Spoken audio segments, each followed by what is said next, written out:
1098. Hey, welcome. One moment, please. Let me adjust my. Don't you just love this? Hey there. Hang on. Got to turn my air conditioner off here. Welcome to the first of maybe more Facebook Live editions of At the Table. This is actually episode 43 for the podcast. And as far as Facebook Live goes, this is episode 1. Oh, look.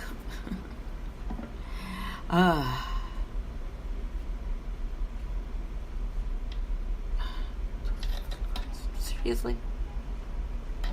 Hey, I'm actually trying to do a Facebook Live here.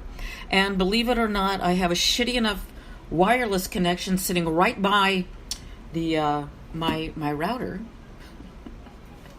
That I'm like, hey, find a better connection. Don't you just love my reading glasses? That is so I can see the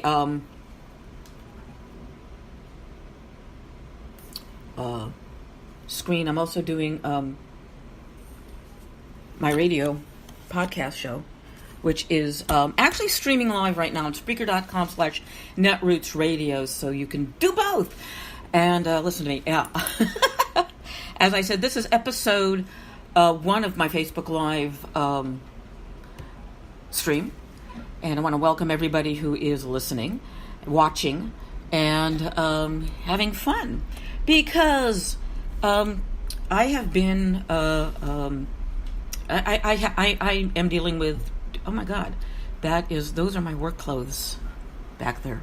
I forgot to take them down. Anyway, I'll just sit over here and I'll hide them from everybody.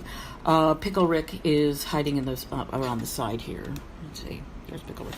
I think I'll move over here. I think it'll be a lot more exciting to have everything in a cramped little quarter where you can't see the messy side of my tiny home. I am back living in 2013. And what I'm doing right now is exactly what I was doing in 2012, 2013 when I first started broadcasting on NetrootsRadio.com. And that is, I am using my iPhone and my iPad and a microphone attached to my iPad because I'm right on top of my iPhone, so I don't really need that. I don't even know if this is picking me up at all. But I just moved it, so maybe the sound's a little better and the windscreen's a little better. And while I can easily do these shows, I also co-host a late-night Saturday show. And unfortunately, a tablet does not have the means to bring somebody in via Skype. So I'm kind of like fucked doing my midnight show. And I had a backup laptop, which was an old 5-year-old Linux netbook. And a few days ago, I updated the operating system. They roll them out quite regularly.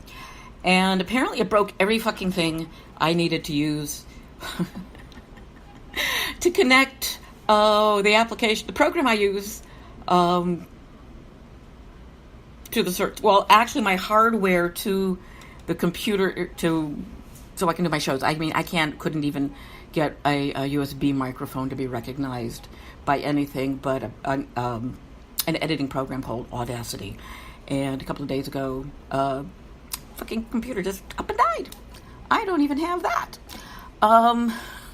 Which is why a lot of you have been seeing me begging, putting out the GoFundMe for the to get my MacBook Pro out of hock.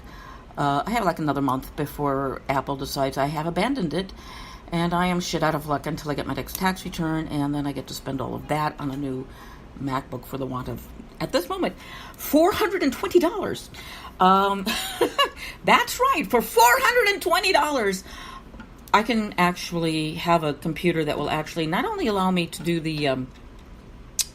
this show, but will also allow me to keep my day job, because I have training I have to do for that job, and I can't do it because I don't have access to a computer. And I know you're all thinking, hey, go to the library and use theirs.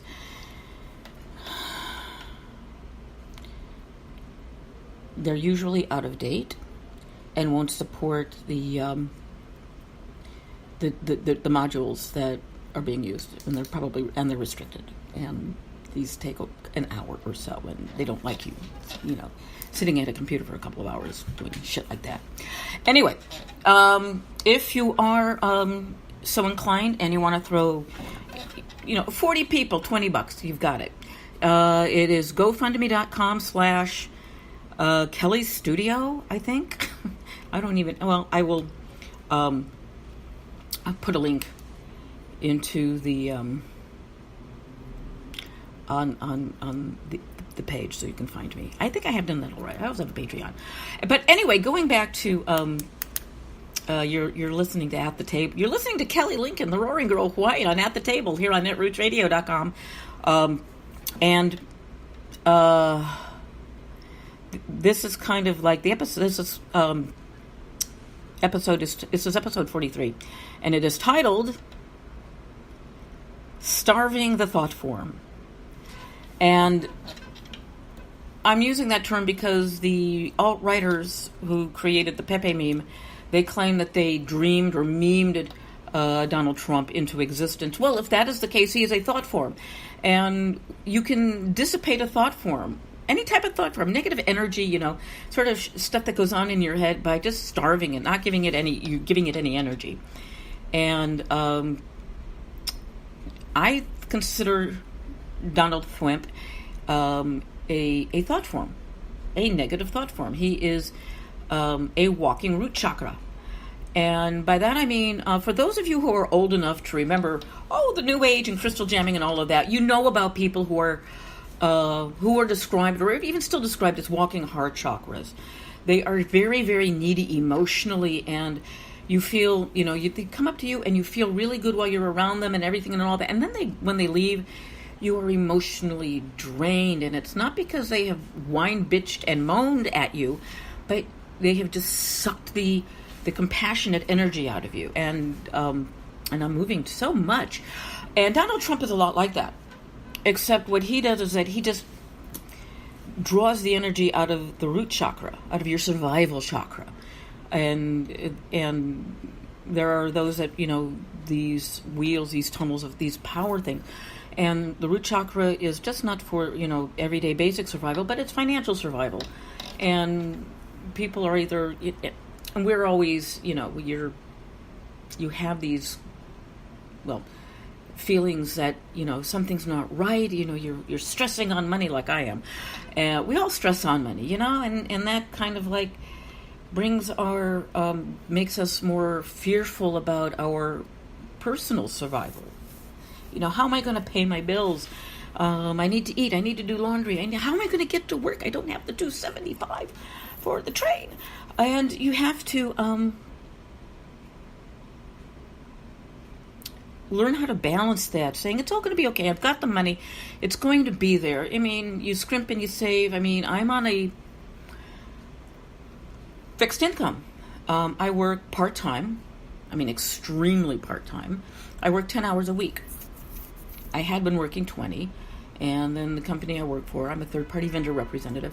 The company that has contracted with my company said, hey, we're going to pull you guys out of this store and cut your hours in half. So I lost half of my work income, the same, and that's why I'm, begging. That's why I've got a blown open root chakra as far as getting my MacBook back. For getting that, and but we have all been there. And I don't know about the people that attend the Trump rallies, the feeding frenzy. But I would not be at all surprised to discover that they're all pumped up when they leave, as they leave. But maybe 5 or 10 minutes later, they're trying to figure out why they are so fearful, why they are so drained. Like I said, he's very good at whipping up the blowing open the survival chakra, your survival centers. When we make decisions, I like to say when you're trying to decide if you want to do something, check in with your head, your heart, and your gut. Because if any of those, if they're all in agreement, you're not going to feel, like a knot in your stomach or a lump in your, or tightness in your chest or second thoughts about whatever you're doing. I think I need to add into that. Also, check in with your head, your heart, your gut, and your root. That which informs everything else. Your survival. How is this going to affect my survival? And with all the stuff that is coming out lately, with the convictions of Paul Manafort and Michael Cohen pleading guilty, and now the state of New York, you're looking at the Trump Foundation, the Trump Organization. There's a lot of, and you can see this in Trump's tweets. You can see a man with his, blowing his survival wad, as it were, in his Trump tweets. He's not, it's all about, which is why he needs these rallies. He needs to re-energize himself, and you can see him dissolving, dismantling, just falling apart, like he can't keep it together. And most people that are of straw, most people that are weak-willed, I might come across as being weak-willed, but I've survived homelessness. I was chronically homeless for the first half of the first decade of the century. When I was homeless in California, I lived in my car for a while. But I've always worked. I've always had a job. I've always relied on my being able to earn money legally. And, that is a big thing. That is a survival thing. I know how to survive. We know how to survive. And what we need to do to survive is to focus our thoughts and prayers on cleansing the White House of this negative energy that is currently swirling around in it, flooding it. And I think we can do it. We can do it. It is, when, we don't need to do the imprecatory prayer like people were doing while Obama was president. Oh no. We just need to keep the pressure up, keep up the mocking and the ridicule and the retweeting and the reposting of stories about everybody around him walking away from him. Because the difference between him, he sees himself as a mob boss, the head of a crime family, because his role models, his favorite films, and he's modeled himself on these, were Citizen Kane, because Citizen Kane was loosely based on William Randolph Hearst, who built San Simeon out in California. And he ran for president. He lost horribly. And he lived in this great house. San Simeon's a great place. It's a beautiful museum. It's open to the public. If you're ever out in that area, go visit it. Don't take a tour. And but he forgets that Kane died alone. There was nobody around him when he died. He lived in this big mansion, this castle, all by himself. He was brutal. He was coarse. And Trump also has modeled himself, his other favorite films are the Godfather series and Goodfellas. He's always seen himself as a mafia kingpin. Which is why he's always been a low-level mob guy, money launderer. He's always been a money launderer. He got fined by the financial security people for money laundering through the casinos. Casinos don't lose money, and he money launders through his properties. Loves that Russian money. Can buy the hotel cash on the I've said this before. Even he no mortgages. You got to give him cash at closing, payment in full at closing. And that's how you do it. You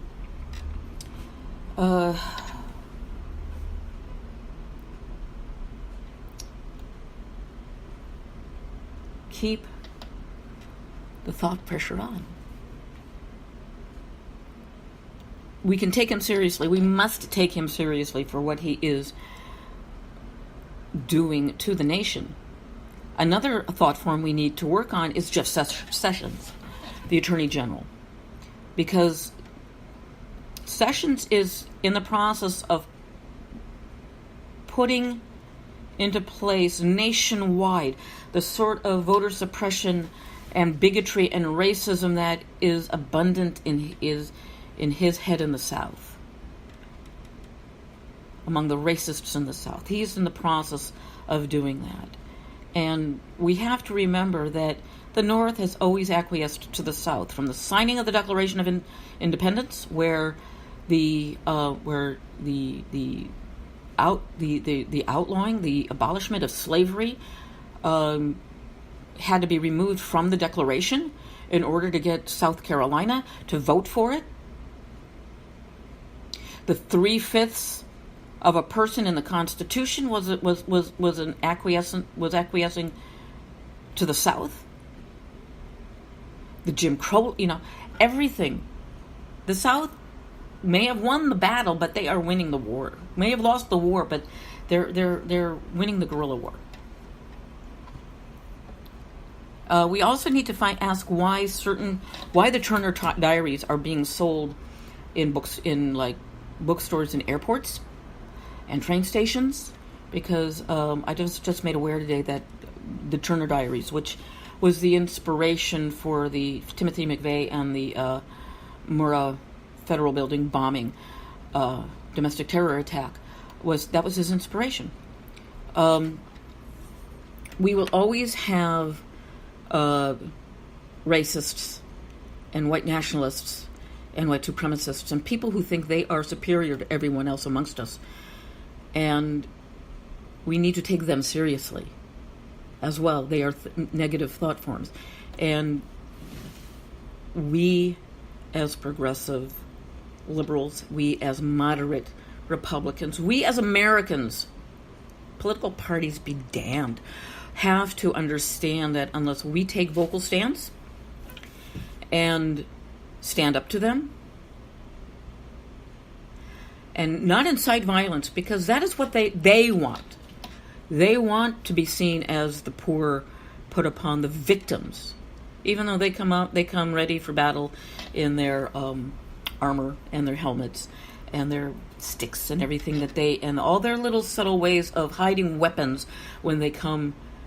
Hey, these aren't weapons. See, these are just, paper flag poles but we've got sticks inside of them.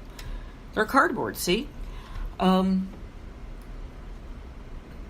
The other thing we need to deal with, and this is a bigger issue. Since the 1970s,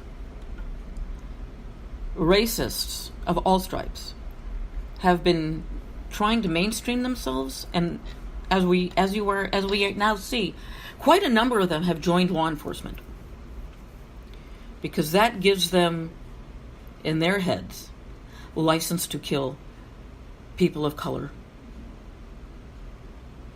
and really anyone they disagree with.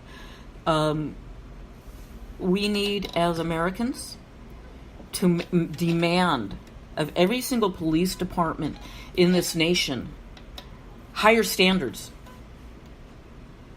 higher educational standards. Cops, they need to raise the cops from a high school education to a minimal 2 years of college.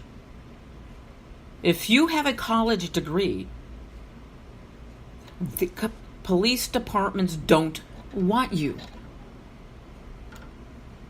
So they are deliberately going for not necessarily the bottom of the barrel, but they prefer the lesser educated, because they are more inclined to want to stay in that job, because they begin to feel that's the only thing that they can do. And that needs to change. I'm a little torn on the militarization of the police, because when you have people who are better armed than they are, when they have like automatic weapons, AK-47s and the like? How are they going to find it? I agree that, bringing out the armored vehicles is a bit much for a peaceful demonstration. But we have to remember that that the bad guys are sometimes better armed than the good guys. And another thing I think is really important for law enforcement is that the good cops must be protected if they call out the bad cops. Because until that happens, you're not going to see changes within the department as far as the blue wall of silence. Good cops have no choice but to remain quiet if they want to stay alive on the job. The most famous example of that is Frank Serpico, who back in the 1970s broke open the New York Police Department's rampant corruption. He had to flee the country. He had to leave the department because he was considered such a rat that his backup wouldn't arrive in time, if it arrived at all. See, in police land, if you're a good cop and you break open corruption, you're dead. You will die. So we have to work to change the police culture. So the bad cops, the very small percentage of cops that are bad, the ones that the police benevolent associations and all of these organizations protect, have to be made to realize that by protecting these small amount of bad cops, they put the life of every other cop who isn't a racist, who isn't a bigot, who hasn't had multiple, suits against them or complaints about, excessive force, this, that, and the other. Like the cops that murdered Eric Garland, who used an outlawed chokehold on the man. He should have lost his job, but the PBA went to bat for him and said, "Oh, no, keep his job."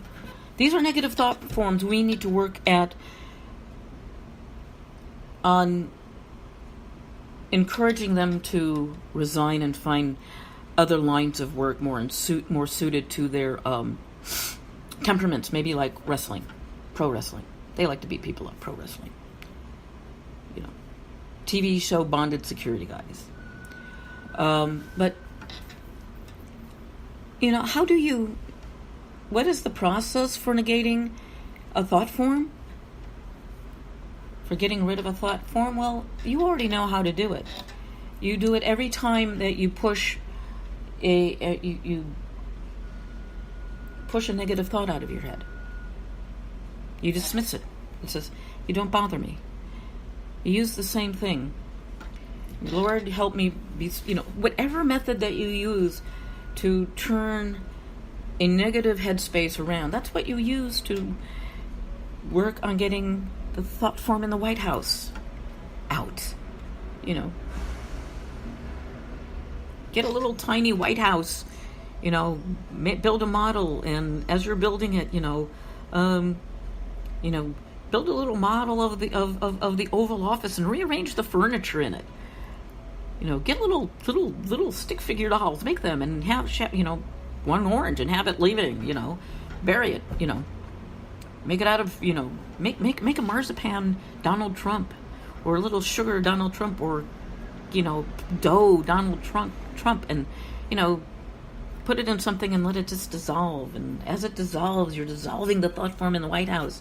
I mean, there's all sorts of creative things you can do. You can, if you draw, you can start out with a little stick figure with orange hair, and keep drawing it, as it gets, smaller and smaller and smaller. You can do this, it's like there's visualization technique where you take a negative habit or something that is bothering you, or a bad memory or something, and you make it very large, and then you start shrinking it and putting it further and farther and farther and away until it's at its vanishing point and it's gone.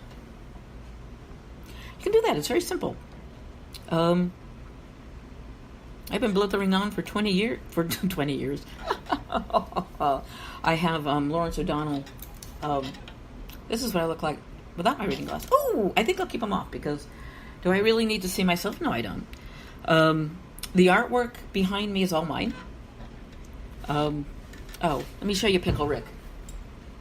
For those of you listening on the radio, you can't see this, but this is Pickle Rick. I love Rick and Morty. This is my new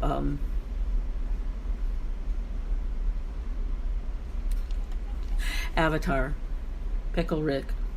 Let's put him over here. And what other thought forms? Oh yeah, QAnon, conspiracies. These things are awesome. I don't know if any of you guys have know anything about QAnon, but he may or may not be a left-wing prank, because there is a book, a novel that was written in, I want to say 1997, where the villain is called Q, and it's a medieval romance novel originally written in Italian by a collective. I'm in the process of reading it in English, but I also tend to think that maybe Q might be more of a Discordian prank. Hey, Laris! Because there is a book, a trilogy called Illuminatus, which was written in the 1970s by Robert Anton Wilson and Robert Shea. And in this story, they tie together every single conspiracy theory that was around at that point, and tying it all back to Bruno Weishaupt and his Illuminati Society. And then there are those that have taken it even farther back and farther back. And conspiracy theorists have been around for ages, for centuries, since time immemorial, since the first myths were ever set down. And what makes Illuminatus so much fun as far as that goes, it's a great read. You really should read it. Because, or if you can find the audiobook, but reading it's much more fun. It's much more fun. I am a born-again Discordian myself.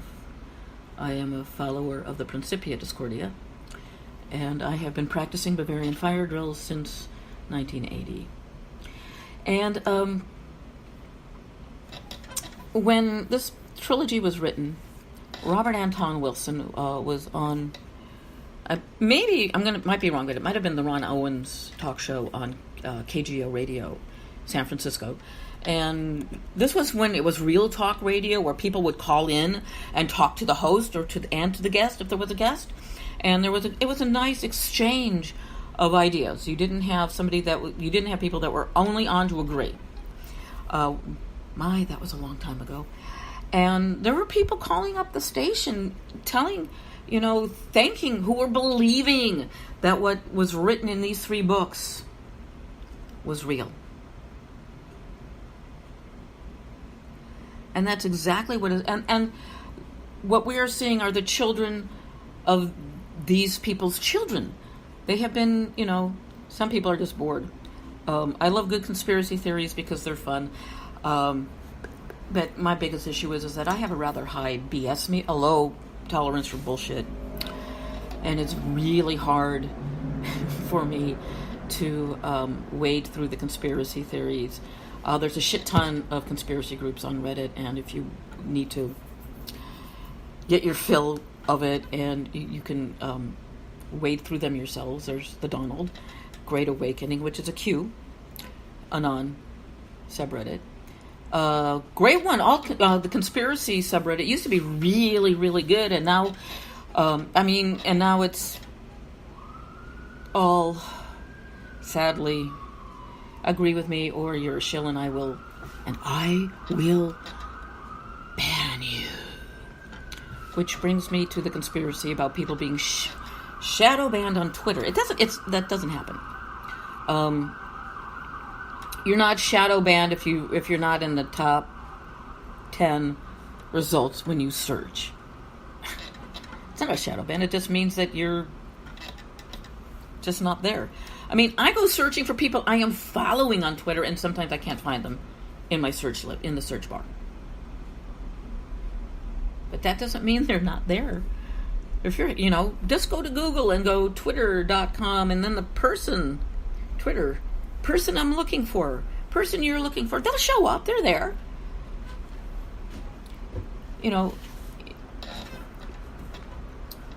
You've got your choice. You've got your kill file and you got your mute. I like muting because it's more fun and it's more torturous for the person I put on mute because you're still following them. Oh, this is the other thing, people. If you're going to block someone on Twitter, don't announce it. Just block them. Just do it. I mean, I understand the concept of the block because in Usenet, when we would kill file somebody, we would use the term plonk, P-L-O-N-K, plonk. And that would, and kill files were great on Usenet. You never saw the original post, but unfortunately, if somebody responded to the post, you saw it. Muting is like tweeting. It's like blocking. But you're still following the person. So if you really are jonesing to see what they wrote that somebody's responded to, you can still see it. So it's just how you want to do it. It's up to you. It's sort of like the same thing when you block somebody on Facebook. You just don't announce it. Just do it. Unless you're reporting them for something really disgusting. But you have to remember, there's a lot of shit that goes down on Facebook and on Twitter that is really disgusting that they don't see a problem with it. Like, for example, with all the images of when Obama was president, of him being shown lynched or whatever. Facebook didn't see a problem with it.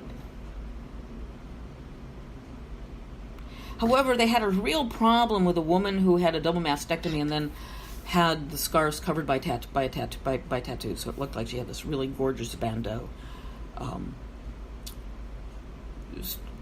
cover on, and that was blocked. Oh my God, nudity! So you have to be wise, and if you really want to outplay your opponents in that regard, don't play chess. Play Go. Go has few rules. Very simple rules. I'm learning to play Go, to play the game of Go. It's a strategy game. And unlike chess, there are no set moves. There's like, in chess there are like, oh, there's this opening or this opening, there's this move, there's that move. Then you can play these moves, and then there's the counter move to move that, But with Go, you don't have that. Trump's playing, in my opinion, Chutes and Ladders. Robert Mueller is playing Go. I love Chutes and Ladders. I love Candyland. Sure as hell not playing the game of life. So what are you going to do? Are you registered to vote? Are you going to exercise your obligation and duty and right as an American citizen and vote in November? And I don't mean protest vote. I mean vote. Because for all the stuff that I'm talking about with thought forms and dissolving this and this, that, and the other, the upcoming midterms is absolutely vital to this nation continuing as a democratic republic. We started out as a republic where only white British landowning males, property-owning males, could vote. Then as our nation grew, states, they still had the right to vote, but states had the right to elect, state governments had the right to elect senators. That got so corrupt, the 16th Amendment was brought in, where you and I have the right to directly elect our representatives. Now, it's still just as corrupt as it was as during when the states were sending senators off. But that should not dissuade you from exercising your right, your obligation to vote. If you're not registered, register. If you are registered, make sure you are registered. Continually check your registration. If you don't have any type of identification, go to the DMV, stand in line, and get a state identification card. Especially if you're 21 or over and want to buy alcohol.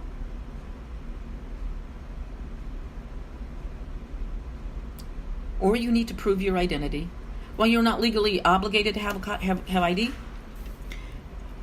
I'm in favor of everybody having identification simply because, God forbid something happens to you, wouldn't you want somebody to know who you are rather than a John Doe?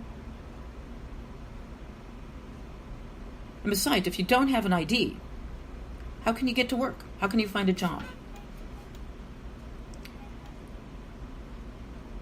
You need to be able to prove citizenship in order to work. Not that stops some employers from not using E-Verify.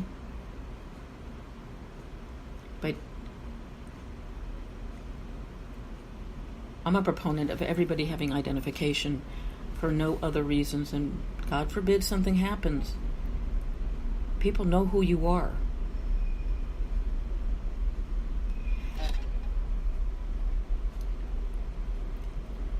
And as long as you're going to call it voter ID, you're going to see people trying to shut you down, trying to close the motor vehicle offices as they were close, as they're doing in southern states. Hey, people are coming in for ID. Let's make it really difficult for them. But the more difficult they make it for people to get identification, the more desirable it should become. Because I can guarantee you, if you're a person of color and you go and they close the DMV in your area, find somebody to drive you to an area that is predominantly white and go in and get your ID. You're not going to close those.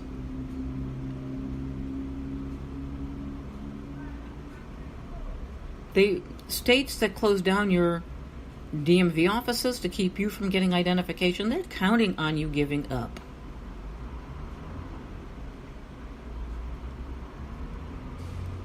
And we as Americans, we who are considered by W and Trump as the have-nots, as the stupid people, we're smarter than that. Because we've got the sense the Creator gave us. And they can't take that from us. No matter how hard they try. And they will try, and they will try, and they will try, and they will continue to try until we give up. Until we walk away and throw our hands up and say, fuck this shit.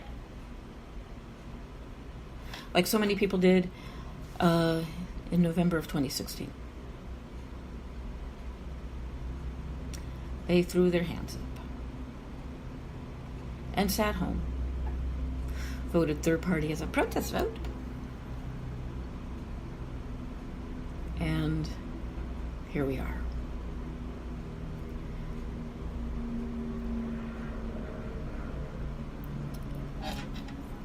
Always been a proponent of language, and I'm going to keep recommending that people read and absorb the writings of George Lakoff, whom I am promoting every time I do a podcast or whatever.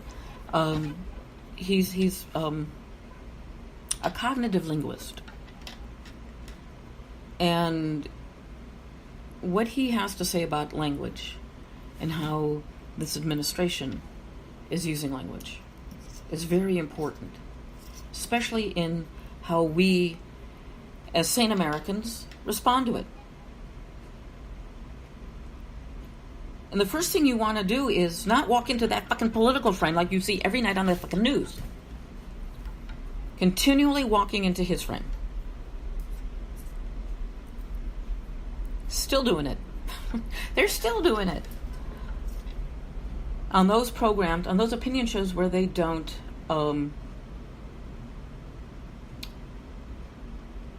deconstruct what he's doing. The opinion shows. I mean, they're getting better at not walking into his frame, of not being put on the defensive, of not giving him more airtime and retweeting and amplifying his message. That's one of the reasons why my friends on Facebook finally get around to going, God damn it, stop posting this political Trump crap. So yeah, I was doing a lot of, but it was anti-Trump. But on Twitter, for example, you see a lot of people going, well, at least in my feed, posting, retweeting a lot of this crap. I don't want to see it amplified. I don't want it in my timeline. I've just stopped retweeting them. My concept is shun, shame, don't amplify. And the more you can do that, the better you can, the happier you will be. Because you're not adding to his power. And the one thing he craves is attention. I don't give it to him. I don't retweet him. I talk about him. But he's not going to watch this. I should be so lucky. Those were my knuckles I just cracked. So, don't amplify them. Don't amplify the stuff. When something comes across your Twitter feed that angers you, that pisses you off, don't amplify it by retweeting it to show everybody else how pissed off this made you. Or if you must retweet it, reframe it in such a way that people will take it differently. And there's a lot, and that's why I'm recommending you GeorgeLakoff.com. Lakoff is a professor emeritus at Cal Berkeley, where he taught cognitive linguistics, and I highly recommend it. I also have somewhere, and I will upload it as a PDF to once I get a computer back. The notes from a Coursera course I took in political framing from the University of Netherlands. It's a great course. In fact, I'll probably through Facebook. Ooh, I just had something come across CNN. Let me just pull this down a bit here. What does it say here? Ooh, an ex-CNN, this is from CNN. Ex-Trump World Tower doorman releases a catch-and-kill contract about an alleged Trump affair. Everybody from Trump involved doing business or working for the Trumps is getting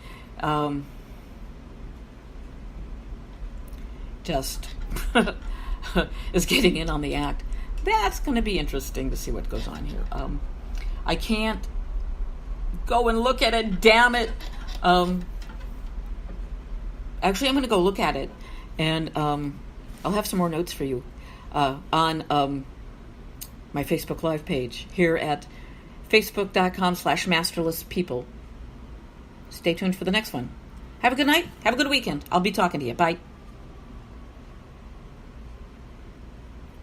So I just ended my first Facebook Live video on at the table. Not even sure who the had people, and people were watching it. Yay! And you're listening to At the Table here on NetrootsRadio.com, and it's 44 minutes before the hour. And I'm finishing this up on my iPhone. So So I can't play any of my cool jingles or effects because I can't we can't load them up. It's annoying. Oh man. Gotta turn the light off. So that is actually kind of cool. I'm gonna go and see what the news has to say about that CNN breaking story. This is getting so much fun. It's getting fucking amazing. Oh God, someone's getting in on the act. Do. Exclusive: ex-Trump World Tower doorman releases catch and kill about alleged Trump affair. A former Trump World Tower doorman who says he has knowledge of an alleged affair President Donald Trump had with an ex-housekeeper, which resulted in a child, is now able to talk about a contract he entered with American Media Inc. that prohibited him from discussing the matter, according to his attorney. On Friday, Mark Held, the attorney for Dino Sajudin, the former doorman, said his client had been released from his contract with AMI, the parent company of the National Enquirer, quotes, recently after back-and-forth discussions. CNN has obtained a copy of the source agreement, which if you go to the CNN website, they have a copy of it there. You can read it. The source agreement. The contract appears to have been signed on November 15, 2015, and states that AMI has exclusive rights to Sajudin's story, but does not mention the details of the story. Could receive a sum of $30,000 payable upon publication as set forth below. Wow. Oh, man. Oh, this is... Okay, gotta open this up in... This is fucking awesome. I love it. This is like so cool. Oh, man, I love it. I love it. I love it. This is how you destroy a thought form, man. You just keep... Oh,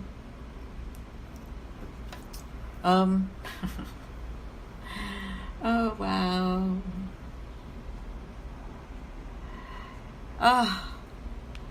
This is cool. This is great. So here I am.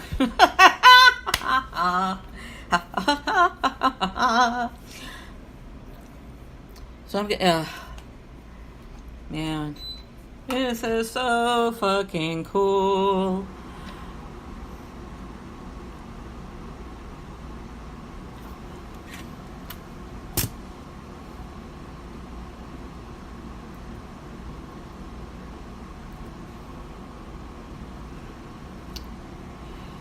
So the silence is because I'm currently pasting the link into Skype so I can get it to the folks at the station so they can all see it. And if you're interested, here's the link. It's CNN.com/2018/08/24/politics/Trump-tower-doorman-AMI/index.html. But just go to CNN.com and you'll find it under politics. Go to their politics link. And it's there. It's cool.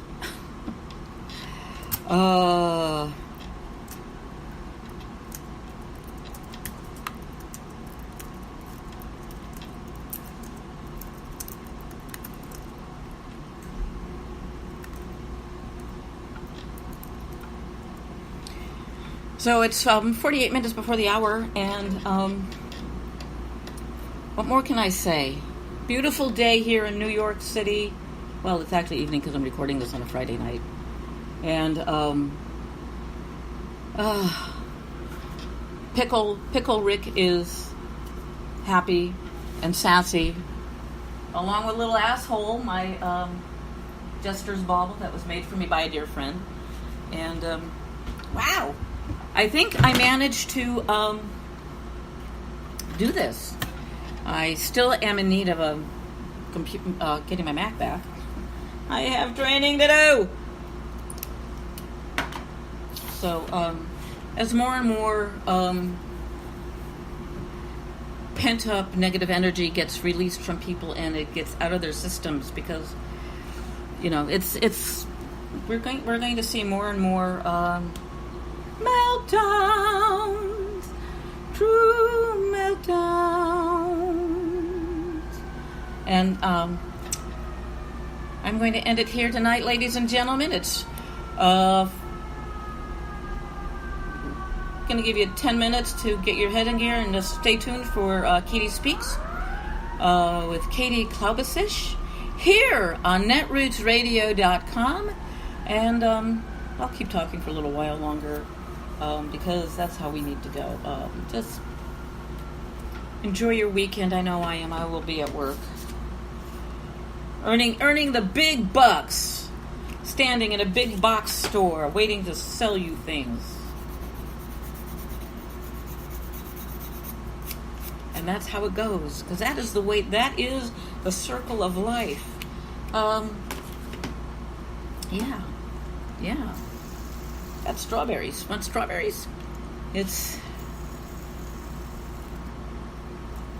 not, and wow, I wonder how many others catch and release stories are going to be coming out now that Pecker has been in his 20 states.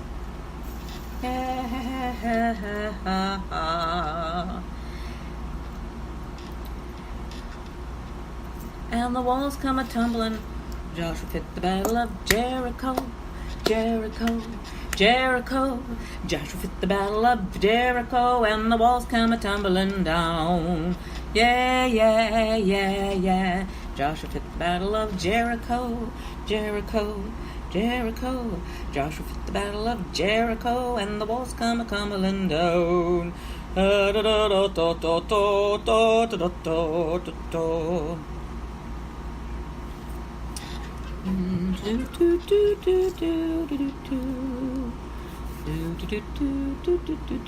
is actually I've got the theme song for the Wild Wild West stuck in my head.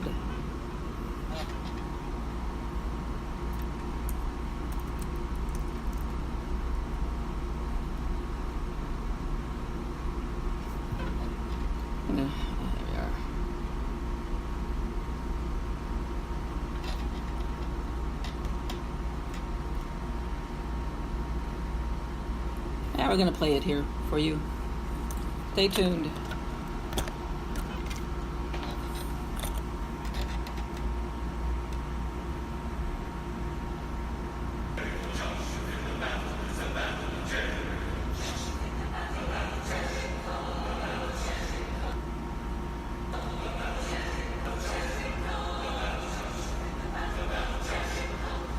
I think we need some more. Bluetooth here. At the battle of Jericho. Just at the battle of Jericho, I won't come a tumbling down. Here it comes.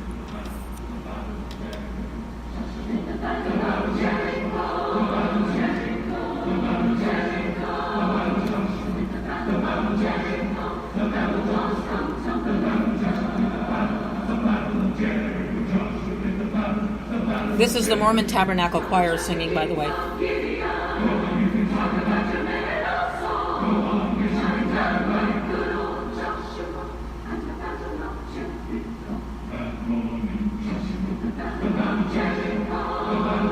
I think this is highly appropriate. Circle the White House 7 times, giving up a great shout, blowing our trumpets.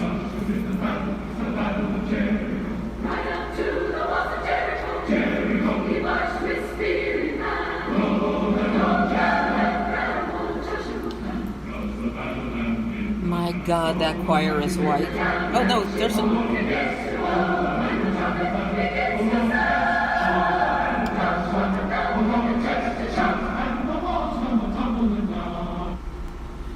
And that was the Battle of Jericho.